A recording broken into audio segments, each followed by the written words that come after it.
যিসকল ছাত্ৰ ছাত্ৰী ডিব্ৰুগড় ইউনিভাৰ্চিটিত পঢ়ি আছে সিহঁতৰ এক্সাম শিডিউল আহি গৈছে অৰ্থাৎ আপোনালোকৰ এক্সামৰ ৰুটিন আহি গৈছে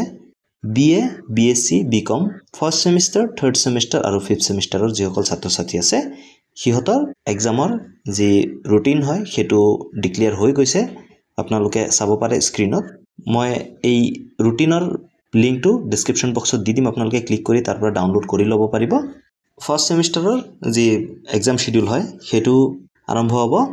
11/11/2025 ত SEC হ'ব 12/11/2025 ত VSC হ'ব আৰু 13/11/2025 ত VSC হ'ব তো যিসকলৰ যোনটো সাবজেক্ট আছে VSC হিচাপে সেইটো সেই দিনত আপোনালোকৰ এক্সামটো কণ্ডাক্ট কৰা হ'ব 15/11/2025 ত মেজৰ সাবজেক্টৰ হ'ব আৰু 17/11/2025 ত আপোনাৰ যোনটো মাইনৰ পেপাৰ আছে সেইটোৰ হ'ব আৰু 20/11/2025 ত GEG পেপাৰ হ'ব জেনেৰিক ইলেক্টিভ কোৰ্সৰ যি পেপাৰ হয় সেইটো হ'ব আৰু 22/11/2025 ত AEC এবিলিটি এনহান্সমেন্টস কোৰ্সৰ যি পেপাৰ হয় সেইটো হ'ব এইটো হল ফাৰ্স্ট সেমিস্টাৰৰ এক্সাম শিডিউল আৰু যিসকল ৰেগুলাৰ ক্যান্ডিডেট আছে আপোনালোকে যদি এইবাৰ এপ্লাই কৰিছিলে বা আপোনালোকে এইবাৰ যদি এডমিশন লৈছে আপোনালোকৰ এক্সামটো হ'ব ৰাতিপুৱা 9 বজাৰ পৰা 11 বজালৈ আৰু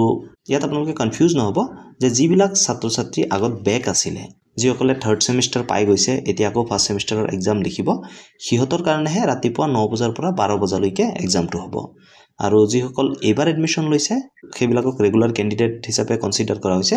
সিহঁতৰ এক্সাম হ'ব ৰাতিপুৱা 9 বজাৰ পৰা 11 বজালৈ ঠিক তেনেদৰে থাৰ্ড সেমিস্টাৰৰ যি ষ্টুডেন্টস আছে সিহঁতৰ 25/11/2025 ত আৰম্ভ হ'ব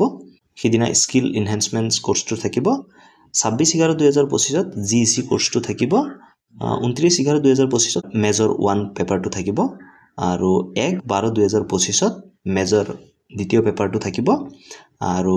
4/12/2025 ত মাইনৰ পেপাৰ এটা থাকিব আৰু VSC কোৰ্সটো বা VSC যেটো পেপাৰ আছে হেতু 6/12/2025 তাৰিখে হ'ব তো এইটো হল থাৰ্ড সেমিস্টাৰৰ এক্সাম শিডিউল ঠিক তেনেদৰে যিসকল ছাত্ৰ ছাত্ৰী ফিফথ সেমিস্টাৰত পঢ়ি আছে সিহঁতৰ 11/11/2025 ত মেজৰ পেপাৰ 1 থাকিব আৰু 13/11/2025 ত মেজৰ পেপাৰ দ্বিতীয়টো থাকিব 15/11/2025 ত 3 নম্বৰ মেজৰ পেপাৰটো থাকিব আৰু 17/11/2025 ত আপোনালোকৰ মাইনৰ পেপাৰটো থাকিব তো এটো হল এক্সাম শিডিউল এতিয়ালৈকে গুৱাহাটী ইউনিভাৰ্সিটি বা অন্য ইউনিভাৰ্সিটিয়ে এক্সামৰ যি শিডিউল হয় বা আপোনাৰ টাইম টেবুল হয় বা ৰুটিনে আপোনালোকে ক'ব পাৰে হেতু এতিয়ালৈকে ডিক্লেয়াৰ হোৱা নাই যেতিয়াই ডিক্লেয়াৰ হয় আমি আপোনালোকক এই চেনেলৰ মাধ্যমেদি জনাই দিম তাৰ কাৰণে চেনেলটো সাবস্ক্ৰাইব কৰি থব আৰু আপোনালোকে কোনখন ইউনিভাৰ্সিটিত পঢ়ি আছে আপোনালোকে কমেন্ট সেকশনত জনাবলৈ নাপাহৰিব পৰৱৰ্তী ভিডিঅ'সমূহত লৈ আনিম আপোনালোকে কেনেকৈ এক্সামৰ ফৰ্ম ফিল আপ কৰিব লাগিব কাৰণ আপোনালোকে যদি এক্সাম দিব যায় তেনে ক্ষেত্ৰত কিন্তু আপোনালোকৰ এক্সামিনেশনৰ ফৰ্ম ফিল আপ কৰিব লাগিব আৰু এক্সামিনেশনৰ ফৰ্ম ফিল আপ নকৰাকৈ আপোনালোকে এক্সাম দিব নোৱাৰিব যদি আপোনালোকে এক্সামিনেশনৰ ফৰ্ম ফিল আপ নকৰে তেনে ক্ষেত্ৰত আপোনালোকৰ এডমিট কাৰ্ডটো জেনাৰেট নহয় সেয়ে আগন্তুক ভিডিঅ'সমূহত আপোনালোকৰ কাৰণে লৈ আনিম যে কেনেকৈ আপোনালোকে এক্সামৰ ফৰ্ম ফিল আপ কৰিব বা এডমিট কাৰ্ড কেনেকৈ ডাউনলোড কৰিব সবিশেষ এই চেনেলত পাই যাব যদি ভিডিঅ'টো ভাল লাগে লাইক এটা কৰি দিব চেনেলত নতুনলে সাবস্ক্ৰাইব কৰি দিব লগতে বেল আইকনো দবাই দিব ধন্যবাদ জয় অসম